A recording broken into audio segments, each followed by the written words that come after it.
Are you struggling to find the right candidate for a frontline fundraising role? You're not the only one. We're hearing from many of our clients how challenging it is to recruit from nonprofit job postings. And finding the right fit is so important for your donor relationships and your ability to achieve your mission. For today's episode, we've invited Paul Towne, executive search consultant with Cooper Coleman, to join us for an engaging conversation about all the best practices, tips, and strategies for identifying and hiring the right candidate, so that ultimately you can feel confident about the next person you add to your team. Welcome to the Nothing But Major Gifts podcast from Veritas Group, featuring Richard Perry and Jeff Schreifels. Twice a month, we bring you the latest and best thinking about major gift fundraising, so you can develop authentic relationships with your major donors. Here are your hosts, Richard and Jeff. Welcome to the podcast. I'm Jeff Schreifels, and I have my colleague, Karen Kendrick, with me today, along with a very special guest, to talk about a topic that we know has been impacting a lot of you. Even before the pandemic, finding and hiring the right candidates for your fundraiser roles was a challenge. And with fundraisers leaving their positions every 18 months or so, that means you are probably having to hire pretty frequently. Now, many organizations are struggling to even get a good pool of candidates, let alone find the right candidate from within that pool. And that's why Karen and I invited Paul Towne, executive search consultant with Cooper Coleman, to join our conversation today. As a search consultant who works exclusively with nonprofit and social impact organizations, Paul has extensive knowledge about how to attract the right candidates and find the best prospects within your hiring pool. Welcome, Paul. Thanks so much, Jeff. It's always a pleasure to be here with you and Karen. We're glad you're here. This is going to be fun. Mm-hmm. So, Paul, can you just start us off by talking through what you're seeing in hiring right now and why are organizations having such a difficulty finding those good candidates? Sure, happy to. So it's definitely a complicated time for hiring. And I would say, there's a lot of trends that we're seeing, but there's also a lot of variability in the market. So, one thing that I'm definitely hearing a lot from nonprofit hiring managers is that budgets can be tight, right? So I think a lot of organizations are trying to figure out how to navigate and adjust to some uncertain economic conditions that are happening. And so salaries can be limited. We also know that a lot of organizations are wanting to have their employees back in the office. And there seems to be a bit of a disconnect. I think most candidates that are out there are really looking for remote or hybrid work. And organizations are starting to say, you know what, we're missing out on the interpersonal dynamics, the collaboration that happens when a team is in the office. And so sometimes there's a disconnect between what organizations are wanting and what candidates are wanting. The other thing that has really been interesting is that before the pandemic, it seemed that most job opportunities were focused on local candidates. And with the huge increase in the number of remote opportunities, candidates are often competing against not just people in their own backyard, but people from across the country. And so that really changes the dynamics. It can make the search a lot more challenging and have a lot more complexity. I think it's most important that you take the time to sort of align your expectations before going into a search and be really clear in terms of what exactly are you looking for, obviously in the background and experiences of those that you want to invite to join your organization, but also in terms of what kind of environment you're going to set up for them to be successful. Yeah. Wow, you said so many great things. I know. And I'm just going to back up a minute, and I want to jump into the hybrid piece because this is fascinating to me. And just talk a little bit more about what are the trends happening in the workplace. What should I be thinking about if I'm a leader in the workplace? And then what should be my realistic expectations if I'm looking for a position and I'm really wanting to work from home or be hybrid? Sure.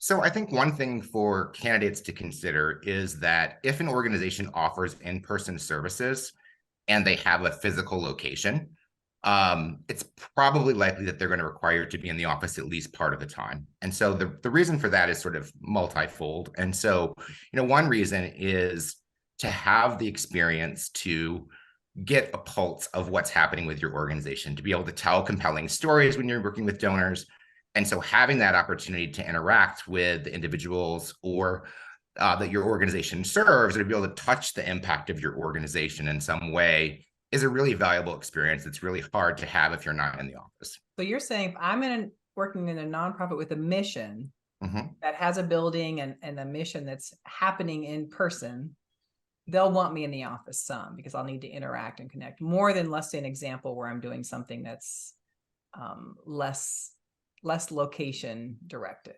Yeah, I think that's pretty much true across the board.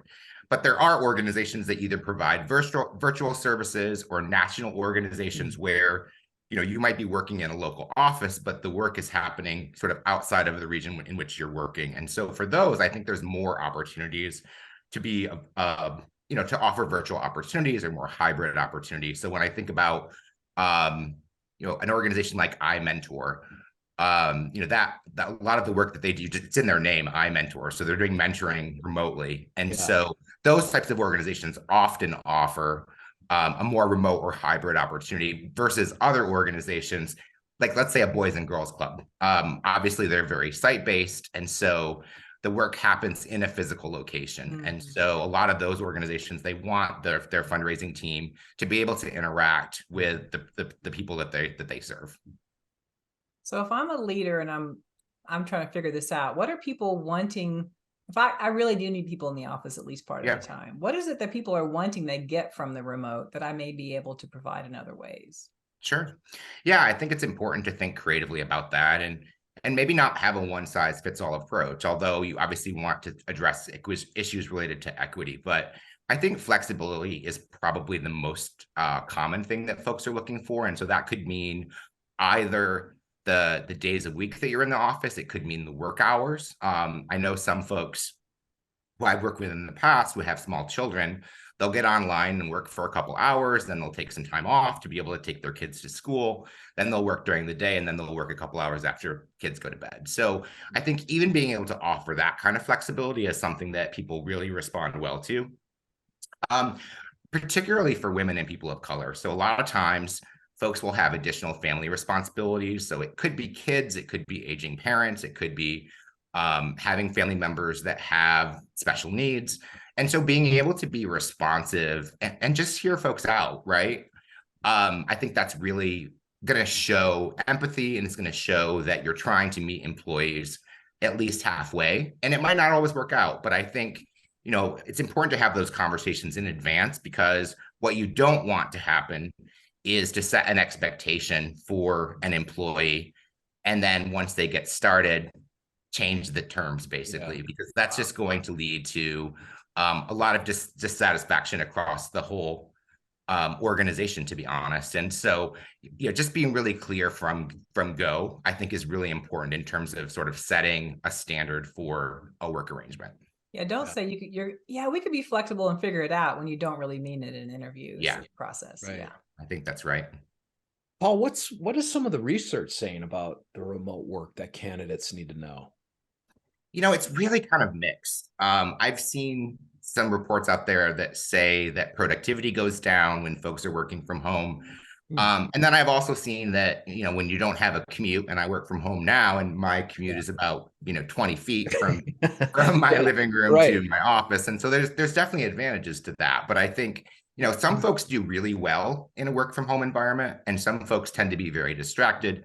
And so, you know, there's not a lot of consistency. One thing that I have seen is that for organizations that track how often people are online, which I don't recommend because I think that's a little big brother. Yeah. But they have shown that the actual time that folks have logged in is somewhat less than what they're reporting. So they're actually thinking they're working more, but at the end of the day, they're actually logged in less than they're sort of saying.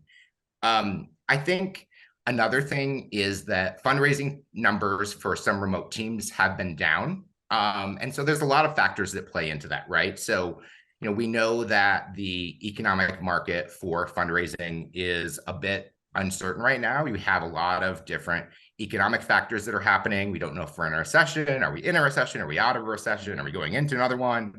And so that's definitely a dynamic. And then issues that are still sort of, you know, coming out of the pandemic kind of things. So there's a lot of different dynamics. I think it's hard to point to just one. Interestingly, I was reading this morning, I don't know if anyone else saw this, but Salesforce just announced that they are going to pay their employees to come back to the office, or they're going to incentivize them by giving them a $10 charity donation for every day that they go into the office for the next 2 months, which to me feels a little bit manipulative. Yeah. Like, and I saw one op-ed piece on it, and they said, if you don't come into the office, then this hungry kid is not going to eat.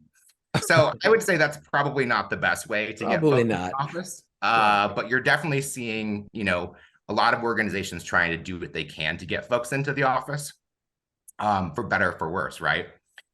I do think that having folks identify meaningful and interactive ways to collaborate is really important. I think, you can sometimes feel a bit isolated when you're not in the office on a regular basis. And so I do think that, whether that's doing quarterly in-person retreats, whether it's having, designated Zoom meetings, I think there are ways to build that collaboration, but it takes intentionality. It doesn't just happen. And I think you have to kind of go the extra mile to make sure that it's not just, transactional conversations that you're having, that you're really kind of advancing the types of conversations that you're having and getting to really meaningful collaboration.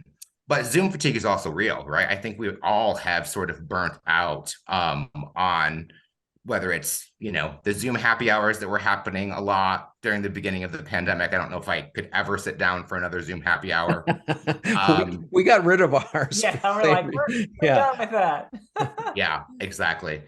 But I do think, again, getting back onto the intentionality piece, I think, asking employees to keep their cameras on is really important. I know, sometimes when you're in 6 back-to-back Zoom meetings, which we probably all have been there, I have certainly been there, it's challenging, right? Because the Zoom world, the interaction that you're having is very unnatural. Karen and I are way too close to each other right now than we would be if we were in a physical room. Otherwise, that would be very uncomfortable. And so there is something to that Zoom fatigue. But I do think that by staying on camera, it allows you to more actively engage with each other. And I do think that, just by being aware of that and maybe just inviting folks each meeting to participate in ways that they feel comfortable on camera can be one way to do that. Yeah. But on the other hand, there's obviously benefits, right? So people are commuting more than ever before as we come up to the pandemic. And so there's environmental benefits of having less cars on the road. There's benefits in terms of being able to spend more time with your family. So it's finding something that really works for you and makes the most sense for your organization. Yeah. Good. Well, how do organizations actually attract the right candidates who will be a good fit for the culture and the community? Yeah, so the nonprofit talent market is really competitive right now, especially for development folks. Yeah. There's folks who have just been burnt out, through the pandemic as the needs that their organizations are facing have really skyrocketed. And fundraisers have really struggled to keep up with the pace of those needs. In a lot of ways, it is still a candidates market. I think in particular in certain fields like higher education, for example, I've talked to universities where they have 50 to 80 positions vacant at any given time.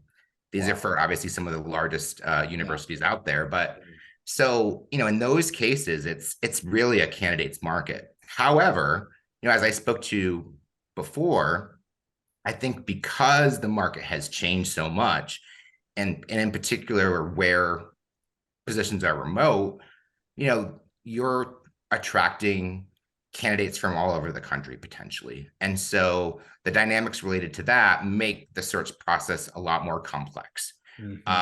There's certain organizations that are doing only Zoom interviews. I've actually been hired before, during the pandemic without ever having met a single person on the team.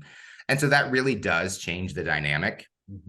And so again, just being really intentional about, if we are going to do this process 100% virtually, what will we do when that person is able to meet with us in person to ensure that they can jump into the culture in a way that feels comfortable and that feels authentic. I think that's really important. One thing that I hear a lot, and this is probably going to come as no surprise to any of your listeners or viewers, is that it's important to pay development professionals what they're worth. That might be a little bit contradictory to what I said in the beginning. I do recognize that budgets can be really tight for organizations. But one thing that you can do is get a little bit creative about what your compensation and benefits might look like. So, for example, if you don't have the budget to pay, sort of top dollar for a candidate, you might want to think about some incentive or bonus options, right? So let's say that your fundraising goal for FY24 is going to be $1 million. Well, if you bring in this rock star development person and they do $1.5 million, is there a way to incentivize them to reach that goal? So, that can be somewhat controversial. Let's be real. You again want to think about issues related to pay equity as it comes to other folks in the organization that might not be on the development team. So you have to kind of navigate that, tread carefully.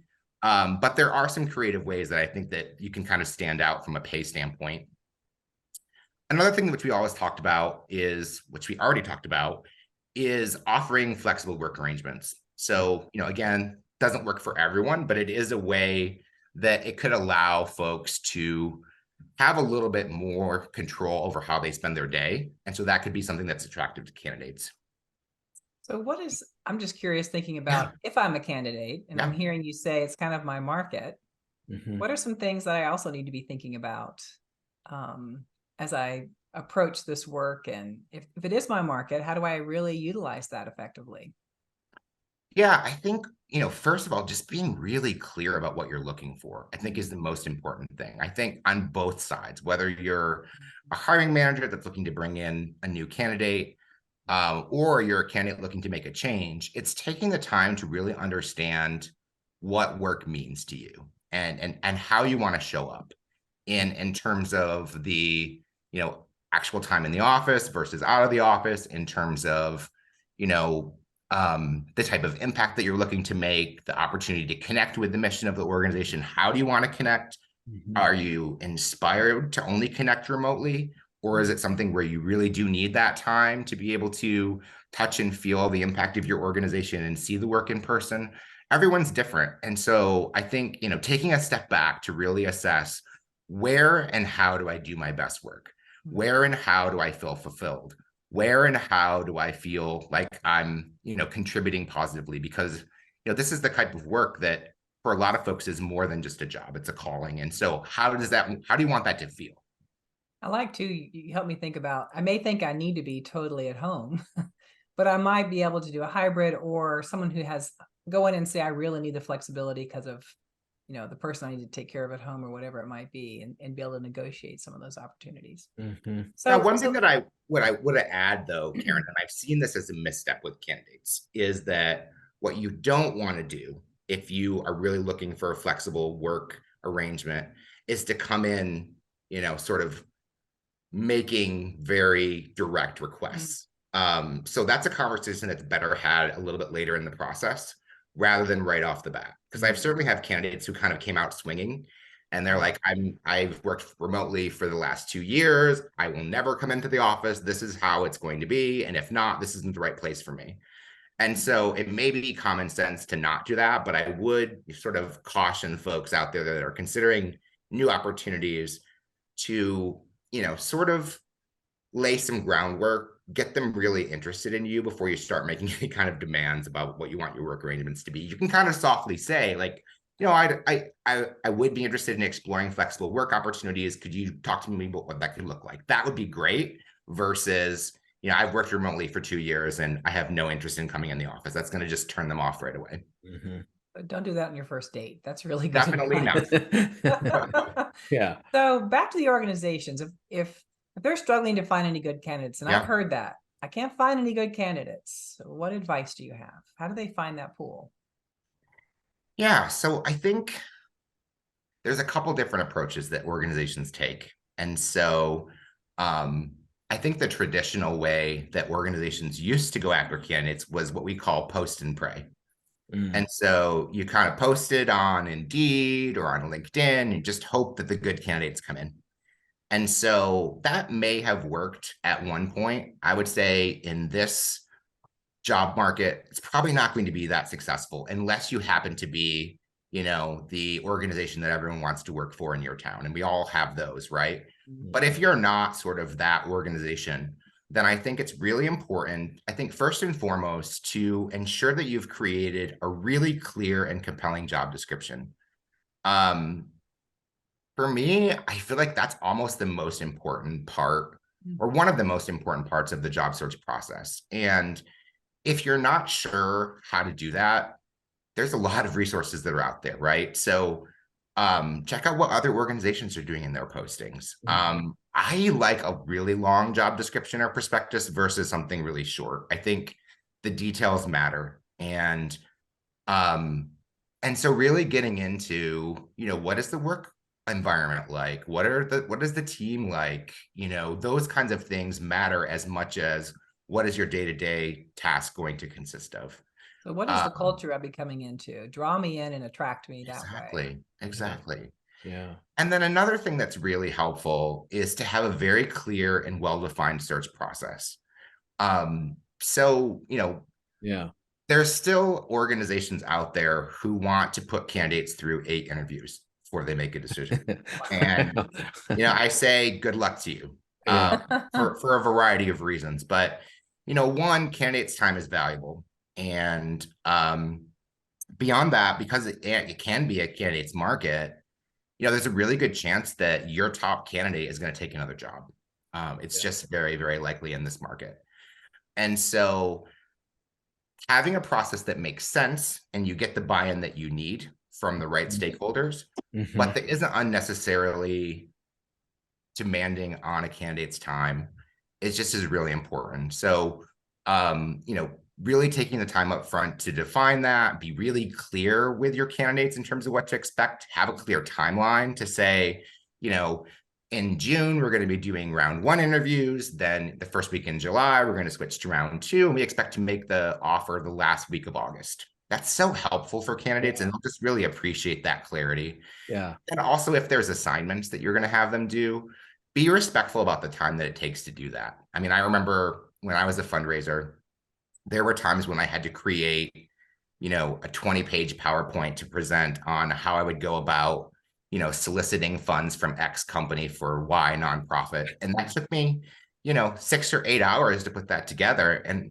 it just is really unnecessary at the end of the day. You could ask me questions and I could talk through it without having to do a lot of prep work. Yeah. So I think that can be really helpful. And then some of these things are really just common sense, like treat your candidates with respect and appreciation, every single time you speak with them. I think one thing that I've seen that has worked really well is trying to be aware of the power dynamics that exist in interviews. It used to be, and still to a large degree is that, you as a candidate, you go into these interviews expecting, okay, when is the gotcha question going to happen? And so you're kind of on edge because you're just expecting that gotcha question, or you're expecting them to ask you something that you could have no idea about because you haven't worked for that organization yet. And that doesn't do really good for anyone. Right. At the end of the day, you're not wanting to hire the person that can interview the best. You're wanting to hire the person that's going to be the best fit for your organization. And if you're putting someone on edge, are you really finding the best person? Or are you just finding the person that can manage their nerves and can convince you that, they're not going to get rattled? Is that going to be the best candidate? I'm not sure. Yeah. So I think that's something to really think about. And I really encourage when I work with organizations to think through, like, what can you do to really make this a joyful process rather than a stressful process? Oh. Yeah. Yeah. What's a got you question? Give me some examples. So I would say, asking a question, for example, about finances. We're having a deficit when it was related to this type of fundraising. How would you go about turning that deficit around? So unless you're really a long time in the process, and if this is an advanced process, then great, that might be an appropriate question. But if this is the second interview, you haven't really had a chance to get to know what the opportunities are with the organization, or if you haven't seen a strategic plan. Yeah. But if it's later in the process and you've seen a strategic plan, then sure. But why ask that question? Again, it makes sense to, as you're going through and you're thinking through the different rounds of interviews, having questions, sort of start off as very high level. And then as that person gets to know your organization and has had the chance to have conversations, and maybe you've shared some key documents with them, then you can ask questions that are a little bit more deep. But don't start them out with that. It's really gonna be an unpleasant experience for everyone. Like, where do you think we should be in 5 years? Exactly. That's a great gotcha question. I mean, it's a terrible gotcha question, but it's a great example of a gotcha question. Yeah. So how do we ensure that you have a diverse pool of candidates, though? Because there's a lot of hiring managers that want to make sure that bring in a diverse team. So how do you make sure that happens? Yeah, I mean, we hear that question all the time. I think that's probably the most popular question that I ever get. And I think the first thing that I would really challenge organizations and hiring managers to think through is, why is this important to you? And have a real clear answer in terms of why that is. Is it that you're looking to have your staff represent the diversity of the people you serve? That's a perfectly good reason. If it's just that, we're getting pressure from our board to make sure, again, all of these things are real conditions that people are dealing with, but just being really open and transparent about why you're looking to diversify your team, to bring in a candidate of color or candidate that brings some kind of diverse background. But let's say that you do decide that that's what you want to do. I think one thing that can be really valuable is asking staff and board members for recommendations. I think a lot of times that step gets overlooked. So if you are, especially board members, right? So board members are already invested in your work. And so they may know other folks that could be a good fit. And so I think, being explicit about asking for recommendations can be a really helpful step. And then, like I said, when I was talking about sort of the post and pray approach, don't expect candidates from diverse backgrounds to come to you. So, take the time to find relevant job boards for those communities that you're looking to engage. So, there's really a variety. I mean, I think it's a little bit overwhelming now, the number of diverse job boards that are out there. But take the time, if you're a local organization looking to hire a local person, and that's going to be different than you're a national organization or you're looking to hire a remote candidate. There is an organization called ABFE, the Association for Black Fundraising Executives. They have a job board. So there's, really a wide variety of different resources that are out there, but I think that's a really good place to start. Yeah. Another thing that's really important is to make sure that the hiring process is equitable. So I'm a huge advocate for salary transparency. I just think, why do you want to waste a candidate's time? Why do you want to waste your interviewer's time if the salary isn't going to be a fit? It just makes sense to share as much as possible. And whether it's, a specific range or a minimum, either of those things are helpful benchmarks for candidates to be able to determine, is this the right fit for me or should I just move on? And that's really important. Yeah. And then the last thing that I would say is, making sure that you've set up the organization that you're working with, your colleagues, for success. So, engaging the right people in the process. If you are looking to bring in, diverse perspectives, bring in, folks that represent the diversity that you're looking to seek, bring in different perspectives in terms of teams that you might be working with. So for example, I'm doing a search now for a director of foundation relations. And so having the program team participate, this is the folks that they're going to be taking to every meeting. Why would they not be the ones that would be helping to make the decision of who's going to best be the steward that's going to help them bring in those foundation dollars? Yeah, I love that. And I'll just add, and then do your own work, right? Look at your culture, Absolutely. Keep growing. And for us at Veritas, we've been on that journey on our own learning and development, looking at our culture, because you don't want to hire people and say you want to hear their voice and then That's so true. They get there and it doesn't happen. And Yeah. it's such a terrible situation, not just for the candidate, I mean, Yeah. but also for the organization, because as we all know, development and fundraising is all about relationships. And so to bring in someone, introduce them to funders, and then they're gone in, 6 weeks or 6 months, it's not an ideal scenario. So it's much better to put in the time in the work up front. Yeah. Okay, let's say we've now hired someone, we went through the whole process. We have a good candidates, we've hired them. How do we keep these good people? That's the big one, because Yeah. in our world, it's like every 15, 18 months, people are moving on. So Yep. how do we keep them?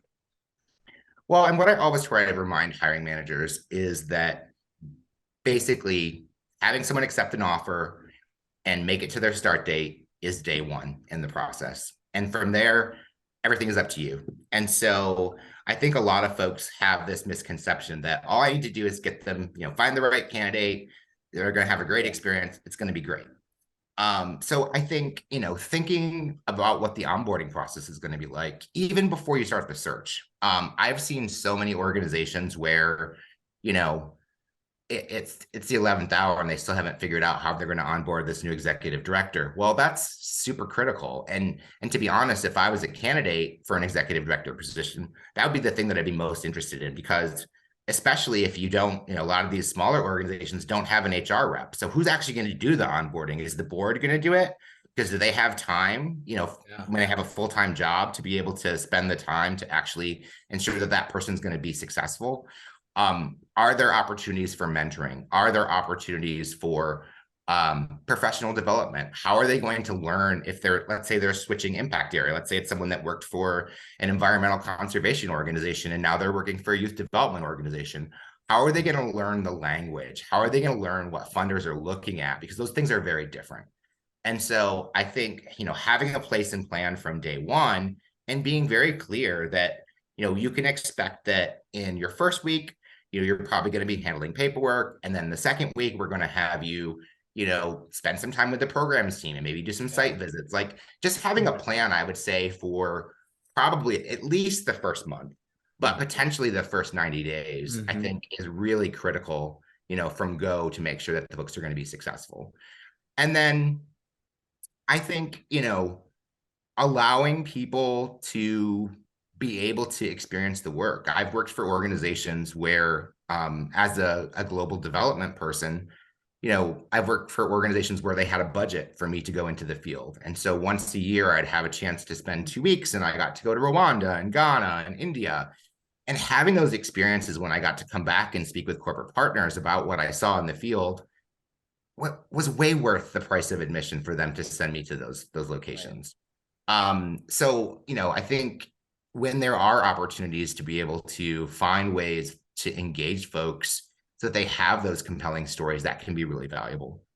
And then, not everyone has the budget to do those kinds of things. So there are things that you can do that are low cost. So, allowing people to shadow another role or do a job switch for a day. Yep. I think there's some really interesting things that you can do that don't really cost much, if anything, but still allow people to feel like they're learning, that they're growing, that they're getting a different perspective.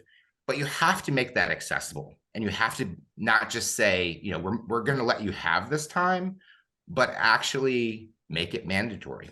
Otherwise, we all get busy. So carve out a certain day. Maybe, the third Friday of the month is going to be your shadow day. And that's going to be the day that you have an opportunity to spend with the programs team, at the school, at the zoo that you're working with, like something that really gives you that sort of like shot in the arm to be like, oh yeah, this is why I do this work. This is why I sit behind a desk all day. That should be for all fundraisers, period. Exactly. Yeah. Well, thank you so much today, Paul, for joining us, giving us your wisdom. This has been a really incredible conversation, and I hope it's given you, the listener, some more tools to attract and hire the best candidates for your fundraising positions. If you want to connect more with the work Paul is doing at Cooper Coleman, or are looking to hire a search firm For your open positions, you can find his contact information in the show notes. And if you want to learn more about how Veritas Group can support you in creating a fundraising program with a system and structure that will help your fundraisers thrive and want to stay at your organization, we'd love to connect with you. You can reach right out to us at the link in the episode description or by emailing us at hello@veritasgroup.com. Thank you, and we'll see you next time. Thank you for joining us for the Nothing But Major Gifts podcast from Veritas Group. Richard and Jeff also write an ongoing blog that you can subscribe to for free at veritasgroup.com. Please join us again next time.